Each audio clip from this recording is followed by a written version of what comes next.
ഇന്ന് നമ്മൾ കാണാൻ പോകുന്നത് ഒരു മിസ്റ്ററി ത്രില്ലർ മൂവിയായ ഇന്തോനേഷ്യൻ ഹൊറർ ത്രില്ലർ മൂവിയാണ്. സിനിമയുടെ തുടക്കത്തിൽ ഇന്തോനേഷ്യയിലെ ഒരു ഗ്രാമമാണ് കാണിക്കുന്നത്. ആ ഗ്രാമത്തിലുള്ള ആളുകളെല്ലാം തന്നെ ദേഷ്യത്തോടെ ഒരു വീട് ആക്രമിക്കുകയാണ്. ഇവരെന്തുകൊണ്ടാണ് ഇങ്ങനെ ചെയ്യുന്നതെന്ന് ഇപ്പോൾ പറയുന്നില്ല. ആ വീട്ടിലുള്ള സതി എന്ന പെൺകുട്ടി ഇപ്പൊ പ്രസവിക്കാൻ നിൽക്കുമ്പോഴാണ് ആ നാട്ടിലുള്ള എല്ലാവരും ചേർന്ന് അവരുടെ വീട് ആക്രമിക്കാൻ വരുന്നത്. അധികം വൈകാതെ ആ പെൺകുട്ടി 2 കുഞ്ഞുങ്ങൾക്ക് ജന്മം നൽകുന്നു.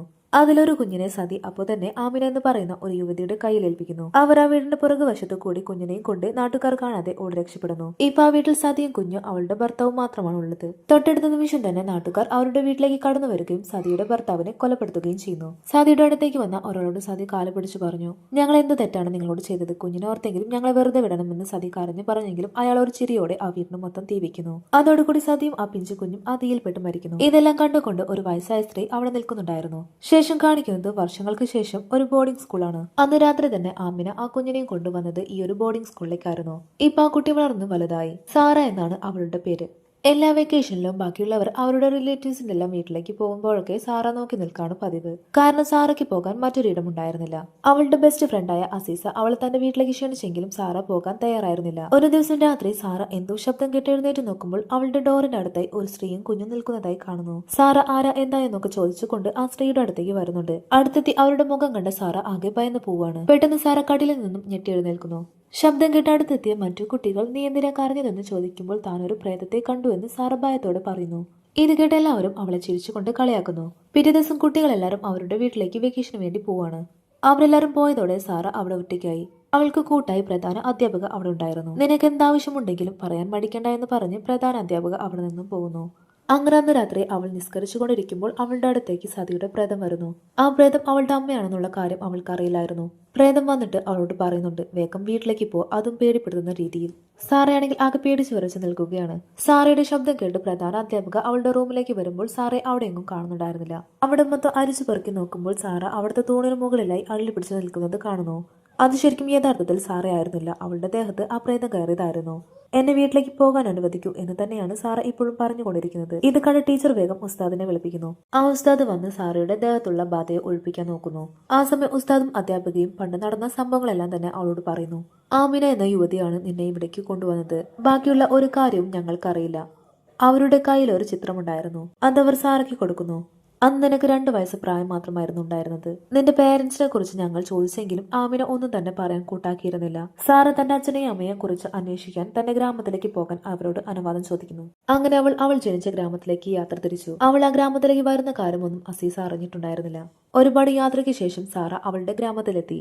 അവിടെയുള്ള ഒരു ചായക്കടയിൽ അവൾ തന്റെ സുഹൃത്തിന്റെ അഡ്രസ്സ് കാണിക്കുന്നു. അപ്പോൾ അവിടെ ഉണ്ടായിരുന്ന കുറച്ച് പയ്യന്മാർ അവളുടെ സ്ഥലപ്പേര് കേട്ട് ആകെ ഭയക്കുന്നു. അതിലൊരു പയ്യൻ പണം തന്നാൽ ആ സ്ഥലത്തേക്ക് കൊണ്ടെത്തിക്കാമെന്ന് പറഞ്ഞ് അവളെ ബൈക്കിൽ കയറ്റി കൊണ്ടുപോകുന്നു. അങ്ങനെ അവൾ അസീസയുടെ വീട്ടിലെത്തി. നീ ഒറ്റയ്ക്കാണോ ഇവിടേക്ക് വന്നത്? നിനക്ക് വരണമെന്നുണ്ടെങ്കിൽ എന്റെ കൂടെ വരാമായിരുന്നില്ല എന്നൊക്കെ അസീസ പറയുന്നുണ്ട്.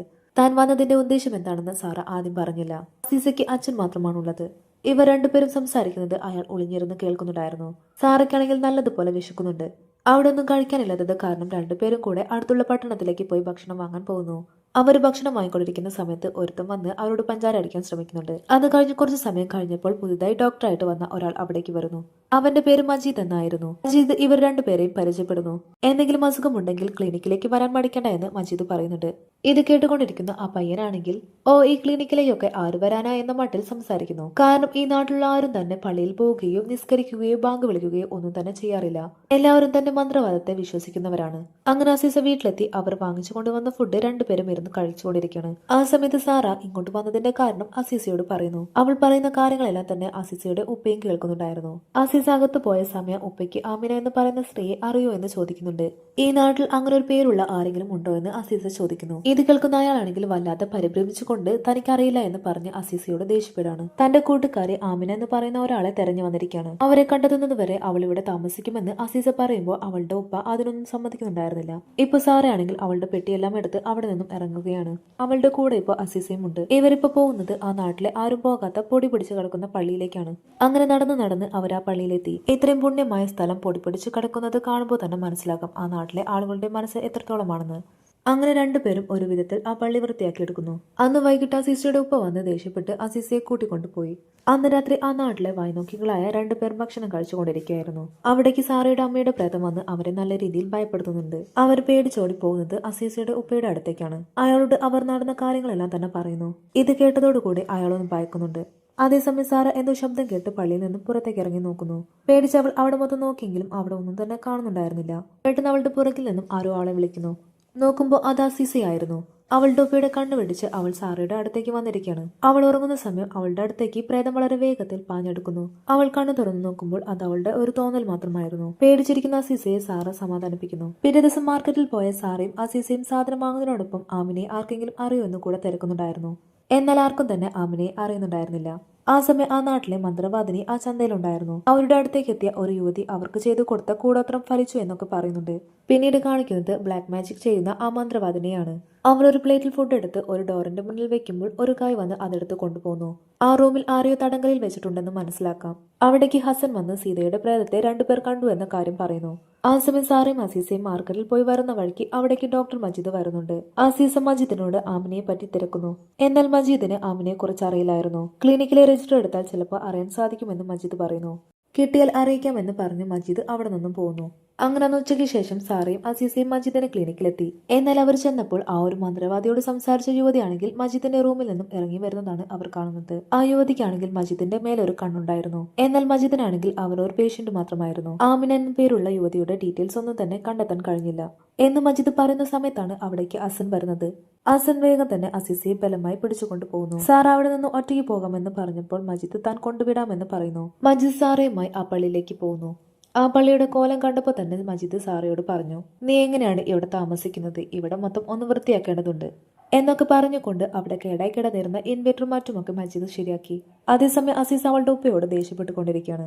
ആമിന എന്ന് പറയുന്ന സ്ത്രീയെക്കുറിച്ച് അന്വേഷിക്കുന്നതിൽ ഉപ്പയ്ക്ക് എന്താ ഇത്ര പ്രശ്നമെന്ന് അസീസ് ദേഷ്യപ്പെട്ട് ചോദിക്കുന്നു. ആ സമയം പള്ളിയിലെ സ്പീക്കറും മൈക്കും എല്ലാം മജീദ് ശരിയാക്കിയിട്ടുണ്ടായിരുന്നു. ബാങ്കിനുള്ള സമയമായി എന്ന് പറഞ്ഞുകൊണ്ട് മജീദ് മൈക്ക് ഓൺ ചെയ്ത് ബാങ്ക് വിളിക്കാൻ തുടങ്ങി. അതോടുകൂടി നാട്ടുകാർ ഞെട്ടിത്തരിച്ചുപോയി. പ്രത്യേകിച്ച് ആ മന്ത്രവാദിയും അസീസയുടെ ഉപ്പയും. വർഷങ്ങളായിട്ട് ദൈവവിചാരമോ ബാങ്ക് വിളിയോ ഒന്നുമില്ലാത്ത ആ നാട്ടിൽ പെട്ടെന്ന് ഒരു ദിവസം ബാങ്ക് വിളി കേട്ടപ്പോൾ ആ നാട്ടിലെ എല്ലാവരും തന്നെ ഷോക്കായി പോവുകയാണ്. ബാങ്ക് വിളിച്ചത് ആരാണെന്ന് കണ്ടുപിടിക്കാനായി മന്ത്രവാദി പള്ളിയിലേക്ക് രണ്ടുപേരെ അയക്കുന്നു. അപ്പോഴേക്കും പള്ളിയിൽ നിന്നും മജീദ് ഇറങ്ങിയിട്ടുണ്ടായിരുന്നു. അവിടേക്ക് എത്തിയ രണ്ടുപേരെ സീതയുടെ പ്രേതം കൊന്നുകളയാണ്. എന്നാൽ ഇതൊന്നും തന്നെ സാറ അറിയുന്നുണ്ടായിരുന്നില്ല. അടുത്ത ദിവസം ആ ഒരു കാര്യം നാട് മൊത്തം അറിയാണ്. ഇപ്പൊ എല്ലാവർക്കും തന്നെ നല്ലതുപോലെ പേടി തോന്നുന്നു. അടുത്തത് ആരായിരിക്കും മരിക്കാൻ പോകുന്നതെന്നായിരുന്നു എല്ലാവരുടെയും മനസ്സിൽ. മജീദും സാറയും കൂടെ ബൈക്കിൽ പോകുന്ന സമയത്താണ് നാട്ടുകാരിൽ ഒരാൾ പറഞ്ഞിട്ടാണ് അവർ ഈ കാര്യം അറിയുന്നത്. മജീദ് സാറയെ പള്ളിയിൽ ഡ്രോപ്പ് ചെയ്ത് തിരിച്ചു പോകുന്നു. ആ സമയത്താണ് അസീസ അവിടേക്ക് വന്നത്. മജീദിന്റെ ബൈക്കിൽ നിന്ന് ഇറങ്ങിയ സാറയെ കണ്ടിട്ട് അസീസയ്ക്ക് ചെറുതായ ഒരു കുശുമ്പ് തോന്നുന്നുണ്ട്. അന്ന് രാത്രി തന്നെ മന്ത്രവാദിയും അസീസയുടെ ഉപ്പയും ചേർന്ന് ചില പദ്ധതിയെല്ലാം പ്ലാൻ ചെയ്യുന്നു. അസീസയുടെ ഉപ്പ വീട്ടിലെത്തുമ്പോൾ സീതയുടെ പ്രേതം അവിടേക്ക് വന്ന് അയാളെ നല്ല രീതിയിൽ ഭയപ്പെടുത്തുന്നു. അന്ന് രാത്രി തന്നെ സീതയെ വായ്നോക്കിയ ഒരു പയ്യനെ പ്രേതം ക്രൂരമായി കൊന്നുകളയുന്നുണ്ട്. അതോടുകൂടി ആ നാട്ടിലെ എല്ലാവർക്കും തന്നെ രാത്രിയിൽ പുറത്തിറങ്ങാൻ വളരെ പേടി തോന്നാൻ തുടങ്ങി. സാറ വന്നതിന് ശേഷമാണ് ഇതെല്ലാം സംഭവിച്ചതെന്ന് പറഞ്ഞ് നാട്ടുകാർ സാറയെ ആ നാട്ടിൽ നിന്നും പുറത്താക്കാൻ പറയാണ്.